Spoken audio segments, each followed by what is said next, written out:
দাবিতে তৃতীয় দিনের মতো শহীদ মিনারে আন্দোলন করছেন এমপিওভুক্ত শিক্ষকেরা। দাবি আদায় না হলে সচিবালয়ের উদ্দেশ্যে পদযাত্রা করবেন তারা। 14 অক্টোবর দুপুর 12টায় মার্চ টু সচিবালয় কর্মসূচি পালনের কথা ছিল আন্দোলনরত শিক্ষকদের, পরে সময় বাড়ানো হয়।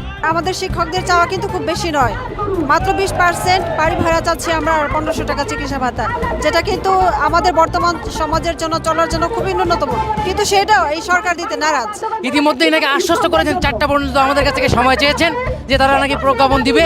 যদি রাষ্ট্রযন্ত্র এই প্রজ্ঞাপন দেয় তাহলে তো ভালো, আর না হলে এর থেকে আরো বেগবান হবে আমাদের আন্দোলন। 20% বাড়ি ভাড়া, 1500 টাকার চিকিৎসা ভাতা এবং কর্মচারীদের 75% উৎসব ভাতার দাবি করছেন তারা। 3 দফা দাবি আদায়ে 12 অক্টোবর থেকে সারা দেশ থেকে আসা এমপিওভুক্ত শিক্ষকেরা ঢাকা জাতীয় প্রেস ক্লাবের সামনে অবস্থান কর্মসূচি পালন করেন।